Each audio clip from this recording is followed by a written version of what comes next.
So basically अभी बज रहा है सुबह के 5 और हम निकल पड़े हैं धरती के वैकुंठ श्री बद्रीनाथ धाम के दर्शन के लिए।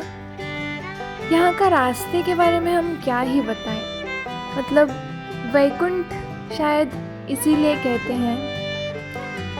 यहाँ का हर एक चीज़, नदी हो, पेड़ हो, पहाड़ हो, मतलब जैसे जैसे आप रास्ते में आगे बढ़ते जाओगे ना, आपको लगेगा कि आप किसी और दुनिया में एंट्री कर रहे हो। वैसे पहाड़ तो बहुत सारे अलग अलग जगहों में भी है, बट यहाँ के पहाड़ों के बारे में ना आप खुद ही देखो, एक अलग ही डिविनिटी। मतलब नॉर्मल पहाड़ों जैसे ये नहीं दिख रहे। हाँ, वो बात अलग है कि डरावना भी लगता है बहुत ज़्यादा। पूरे रास्ते भर श्री गुरु जय बोलते बोलते जा रहे थे हम।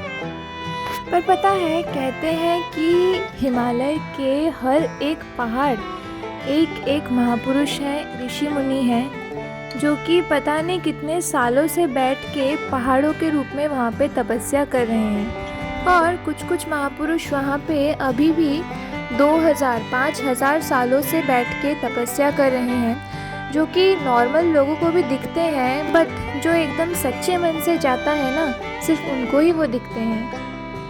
अब ये आया उत्तराखंड का संगम देवप्रयाग, जहाँ की भागीरथी और अलकनंदा मिलके बनते हैं माँ गंगा। ये जो आपको ग्रीन वाली नदी दिख रही है ना, ये है भागीरथी जो आ रही है केदारनाथ से, और जो ब्राउन वाली दिख रही है मिट्टी टाइप, वो है अलकनंदा जो कि आ रहा है बद्रीनाथ से, और यहाँ से साथ में मिलके बनती हैं माँ गंगा। अब ये तो हो गया बहुत ब्यूटीफुल वाला पार्ट। अभी नेक्स्ट आता है बहुत डेंजरस वाला पार्ट, जो कि है यहाँ का जर्नी। हरिद्वार से बद्रीनाथ 12 आवर्स की जर्नी है, बट हम पहुँचे अराउंड 20 आवर्स के बाद, क्योंकि हम 8 घंटा ऐसे ही जैम में ही फंसे रहे जोशीमठ के यहाँ पे। 8 घंटा मीन्स ऐसे ना लाइफ में एक्सपीरियंस कभी सोचा नहीं था ऐसे कभी होगा। तब रात के बज रहे हैं 8 और एक तरफ है हिमालय के काले घने जंगल और दूसरी तरफ है इतनी गहरी खाई कि जिसको देख के बस एक ही चीज़ मुंह से निकले, जय बजरंगबली। चलो कोई नहीं, बहुत ज़्यादा पेशेंस टेस्ट देने के बाद फाइनली हम पहुंच गए हैं बद्रीनाथ धाम रात के 1 बजे। और यहाँ से आप कर लो पहला दर्शन श्री बद्री विशाल जी के मंदिर का, जो कि भारत सेवा आश्रम जहाँ पे हम रुके थे वहाँ से ये था। वैसे सबसे पहले बद्रीनाथ धाम महादेव और माँ पार्वती को बिलोंग करता था, क्योंकि एज़ यूजुअल ऐसे पहाड़ वाले जगह उनके ही होते हैं। बट एक बार अचानक श्रीहरि नारायण को ये जगह बहुत पसंद आ गई। मतलब उन्होंने देखा ये जगह तो उन्हें लगा कि इससे अच्छी जगह तपस्या के लिए तो हो ही नहीं सकती। इसलिए उन्होंने बड़े ही चालाकी से एक छोटे से बच्चे का रूप लिया। फिर माँ पार्वती के सामने गए, जाके रोने लगे। फिर वो जब घर के अंदर ले गए, उन्होंने घर का दरवाज़ा बंद कर दिया। और फिर जब वो बाहर आए फाइनली, तो उन्होंने कहा कि मुझे ये जगह बहुत पसंद आई और यहाँ पे हम अभी तपस्या करना चाहते हैं। तो भोले बाबा तो मान ही जाएंगे, वो तो ऐसे ही भोले हैं। तो वो भी मान गए और ये जगह उन्होंने श्रीहरि नारायण को दे दिया। सो ये थी बद्री नारायण की कथा, जो आप YouTube में भी सुन सकते हैं अच्छे से। यार ये जो जगह है ना, यहाँ पे एक तो आप कर सकते हो नाम जप मेडिटेशन, दूसरा जो आप कर सकते हो वो है पिक्चर्स।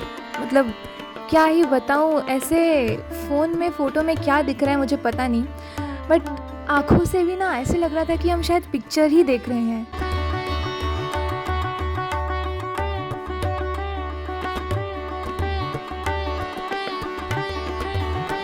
हम सोचे शायद मतलब ठंड होगी, बट उतनी भी नहीं होगी, जैसे बेरेबल ठंड होगी।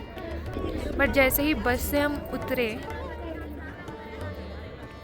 मतलब ऐसे हाथ काम नहीं कर रहे थे, हाथ लिटरली हार्ड हो गया था बहुत ज़्यादा। आज सुबह 7:30 बजे हम आए यहाँ लाइन लगाने। ऑलमोस्ट जो है 4 किलोमीटर है लाइन मंदिर से, और हम खाली पैर, लिटरली एकदम पैर जम रहे हैं, और ऐसे पत्थरों में, देखो ऐसे ऐसे पत्थरों में हम चलते हुए आए हैं 4 किलोमीटर लाइन के लिए। वैसे तो हम सोच रहे थे कि माना गाँव जाएंगे और बागेश्वर धाम वाले गुरु जी का आज कथा है, उनके कथा में जाएंगे, कथा नहीं मतलब दीक्षा है, उनका दर्शन करेंगे, बट पता नहीं क्या होगा। इतनी भीड़ क्यों है पता है? क्योंकि अभी जो है, अभी पुरुषोत्तम मास और मल मास चल रहा है, और कोइंसिडेंटली हमें पता भी नहीं था कि ये पुरुषोत्तम मंथ है। हमने तो बस अपनी टिकट ऐसे रैंडमली बुक कराई, और फिर हमें यहाँ पे आने के बाद पता चला कि पुरुषोत्तम मंथ है, और तो बस दर्शन ही हो जाए बस अभी ऐसे ही। ये है श्री बद्री विशाल जी का मंदिर। यहाँ पे ना तो कभी बिजली कड़कती है, ना तो कभी कोई श्वान कुत्ता भौंकता है, ना तो यहाँ पे शंखनाद होता है, ना तो यहाँ पे कोई माइक बजती है, क्योंकि श्रीहरि यहाँ पे ध्यान मुद्रा में है, तो उनको नेचर भी डिस्टर्ब नहीं करती। अब हमारे दर्शन हो गए हैं, बहुत अच्छे से दर्शन हो गए। अंदर विट्ठल भगवान भी विराजमान है। जय श्री राम। ये तप्त कुंड है जहाँ पे सूर्य देव आज भी तपस्या कर रहे हैं। इतनी ठंडी में भी बिल्कुल उबलने वाला पानी।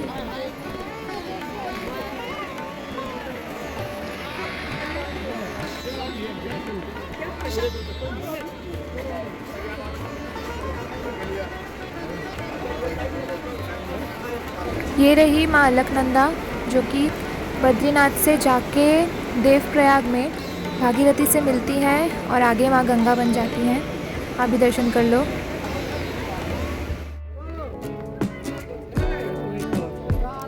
ऑलमोस्ट 7.5 घंटे लाइन में खड़े होने के बाद, दर्शन होने के बाद हम निकल गए हरिद्वार के लिए बिना लेट किए, क्योंकि बहुत जैम होती है और फिर से अगर फंस गए जैम में तो हमारी ट्रेन मिस हो जाएगी।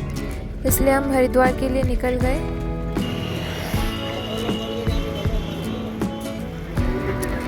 कभी कभी एक एक जर्नी बहुत ज़्यादा मेमोरेबल हो जाती है।